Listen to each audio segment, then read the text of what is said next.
monde vous nous préparez. Si j'ai bien compris avec vous, donc, il faut laisser les agriculteurs mourir parce qu'on ne peut pas aider la culture de la betterave.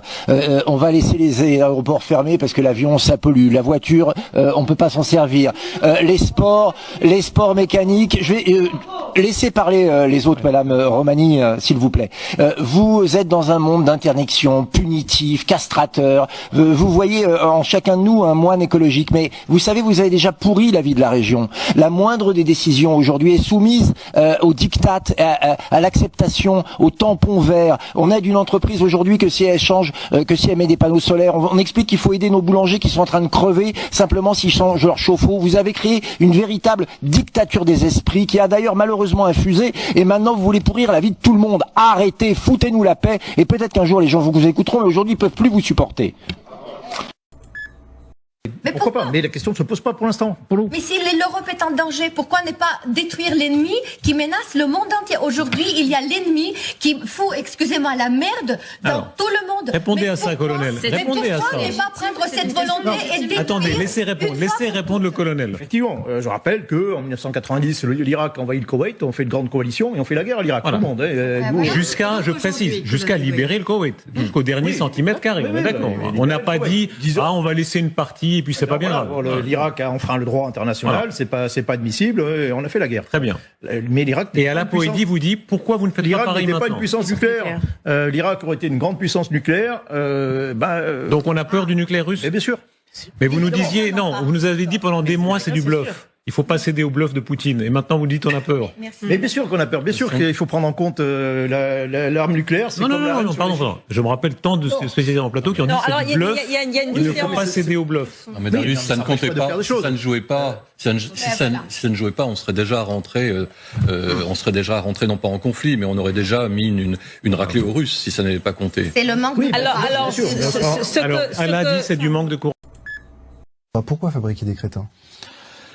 Alors, il y a des raisons historico-économiques. Il faudrait remonter à ce qu'on appelle le protocole de Lisbonne, 1999-2000, qui décide, c'est une directive européenne, là c'est facile à vérifier pour tout le monde, qui décide que nous avons besoin de 10% de cadres, 10% de cadres de haut niveau, bien formés, etc., et 90% d'une main-d'œuvre multitâche. Ce qui d'ailleurs correspond à l'état du libéralisme actuel, qui a rien à voir avec le capitalisme des années même 60, où on avait une progression globale des classes moyennes, etc., qui essayait de monter, et d'ailleurs d'une génération sur l'autre, très souvent, ça montait effectivement. Là, actuellement, les classes moyennes savent, si elles ne le savent pas, c'est qu'elles sont vraiment au taquet, savent qu'elles sont en train de s'effondrer. Que par exemple, pour quelqu'un qui a une vingtaine d'années, l'accès au logement lui est infiniment plus difficile que ce que cela a été pour ses parents. Donc, ces gens-là vont être... on va pas essayer de les former véritablement d'une façon supérieure, on va essayer de les former à minima. D'abord, ça coûtera moins cher, à tout point de vue. Et ensuite, comme de toute façon, l'emploi à vie c'est terminé, on va leur faire 10 boulots différents, etc. Ils seront, comme on dit autrefois, taillables et corvéables à merci. Et en plus ils seront incultes, et plus ils feront ce qu'on leur dira. Donc, supprimer l'école telle qu'elle était, remplacez-la par Cyril Hanouna, et vous avez le résultat. Donc vous dites... mais c'est un calcul. Que c'est la partie d'un calcul, d'un plan. C'est un calcul véritable à un niveau européen. Vous n'avez les pays qui actuellement caracolent en tête des classements sont très rarement des pays européens. C'est Singapour, c'est certaines régions de Chine, c'est le Japon, c'est la Corée du Sud, etc. Les dragons émergents, vous savez, comme on dit. Bon, en Europe, les seuls qui, pendant un certain temps, ont surnagé, c'était les pays scandinaves. Mais c'est fini. En un jour, Donald Trump a ridiculisé l'armée de bureaucrates à Bruxelles. Il a fait plus en un jour pour les Américains que toutes vos piles de papier pour les Européens en 50 ans. Terminez l'écologie punitive, terminez l'OMS et les fraudes à l'humanitaire. Les Américains ne seront plus taxés pour payer ce cirque, pour financer Pfizer, Bill Gates et manipuler les médias. On est bien loin du sac de riz. 4,5 millions de dollars pour surveiller la désinformation au Kazakhstan. 47 000 $ pour un opéra transgenre en Colombie, 32 000 $ pour une bande dessinée transgenre au Pérou, 2 millions de $ pour la chirurgie de changement de sexe au Guatemala.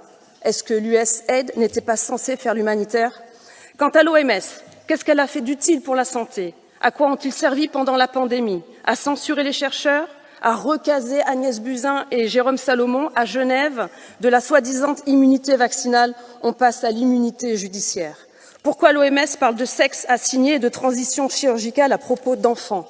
En un jour, Trump a interdit la mutilation de ses enfants et réintégré les militaires exclus pour refus de l'injection Covid. Et pendant ce temps-là, à Bruxelles, elle finance les médias europhiles avec 132 millions d'euros lors des élections européennes, mais veut interdire X et TikTok pour influence étrangère. La RTBF, que vous connaissez bien, Madame la Commissaire, a même contrôlé le discours de Trump. Alors, de qui vous moquez-vous? Donc là, vous avez un document, c'est extrêmement important. Partagez cet extrait de vidéo si vous pouvez le faire, parce que là, on est dans quelque chose d'extrêmement grave. C'est un contrat, donc là, on était à période Covid, bien sûr, entre le DoD, le Department of Defense, donc le ministère de la Défense américain, et Thomson Reuters Special Service, donc Reuters, qui est l'agence de presse américaine.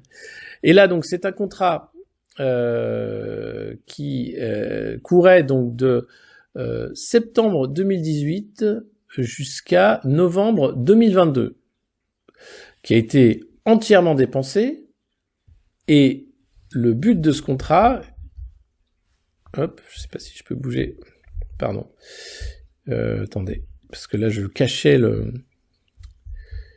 ah là là, c'est compliqué. Le but de ce contrat, si vous le voyez, c'est tout en bas, c'est de faire de l'ingénierie sociale. Je sais pas si vous vous rendez compte de la folie.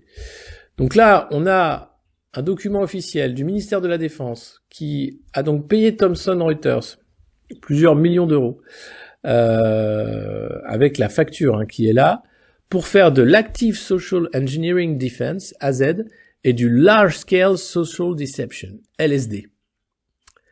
Alors, qu'est-ce que c'est que l'Active Social Engineering Defense et le Large Scale Social Deception? C'est simplement faire des campagnes de propagande, des campagnes de manipulation de l'opinion. C'est pas de l'information, on est là sur un contrat de défense pour, avec une agence de presse, Reuters, faire de l'ingénierie sociale. C'est une bombe. Vous retrouvez ce document sur usaspending.gov, c'est un site officiel du gouvernement, et c'est une vraie bombe puisqu'il est expliqué noir sur blanc que le département d'État a financé Reuters pour pour mentir en fait, pour manipuler l'opération. Et c'est en réalité, les paiements entre 2018 et 2022 se sont élevés à 9 millions de dollars. Alors, la défense du département de la défense de la DARPA explique que c'était pour des opérations de cyberdéfense. Voilà. En tout cas, il n'y a pas vraiment d'explication sur ce qu'est le LSD, le Large Scale Deception. C'est-à-dire là, on est vraiment dans le mensonge. Et vous avez un autre projet qui était la Media Freedom Coalition, qui a touché 749 millions de dollars. C'est Thomson Reuters Foundation, cette fois-ci, qui a touché l'argent. La Media Freedom Coalition, en fait, c'était pour être sûr qu'il y avait des actions sur la liberté des médias dans les différents pays, où il y avait des formations des journalistes, etc. Donc, je ne sais pas si vous vous rendez compte du mensonge dans lequel baignent les citoyens du monde. Il y a aujourd'hui, clairement, des institutions étatiques qui utilisent des outils, qui doivent être des outils d'information, pour en faire des outils de guerre cognitive. C'est juste dingue. Donc partagez un max, parlez-en autour de vous si les gens ne comprennent pas ça. 9 millions de dollars pour faire du Large Scale Deception, du LSD, et en fait arriver à contrôler le troupeau, quoi. Voilà. Donc c'est extrêmement important. Là, on parle de Reuters, une agence de presse. Une agence de presse, ça ne devrait pas faire ça. Malheureusement, vous ne trouverez pas cette information ni à la télé, ni à la radio, ni dans les journaux. Et c'est ça qui fait que pourtant, vous pouvez comprendre le monde tel qu'il est. Et ça, aujourd'hui, ça n'a pas de prix. Donc, aidez-nous, soutenez-nous et faites en sorte qu'on continue ce travail parce que on est vraiment dans un monde de fous. Et il est temps que ça cesse.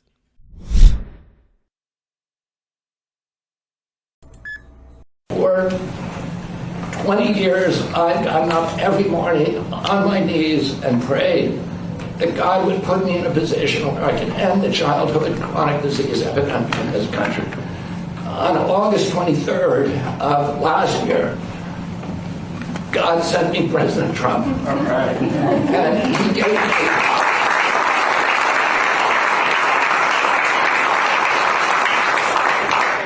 He's now given me, he's kept every promise that he's made to me. He's kept his word in every account and gone way beyond it. I'm so grateful to you, Mr. President. A lot of people told me that I couldn't trust President Trump. I better get it in writing. And we did a handshake, and everything that he told me he was going to do, he has done. Right. And I'm so grateful to him, and I've told you before, I genuinely believe that you are a pivotal historical figure, and you are going to transform this country. I'm so pleased that we're moving forward with him today. I'm also pleased, Mr. Chairman, that he is going to work with me to make certain we know who all was involved with Jeffrey Epstein in building out this international sex trafficking ring. This is information we have sought. It is information we have not been able to get.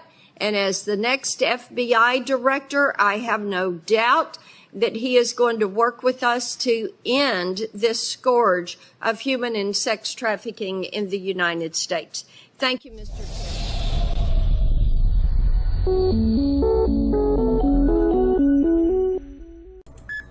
The people of this country are being violated because all of our privacy is being taken up by Elon Musk and Trump, and we don't know what all they have on us. We don't know what all they have on us.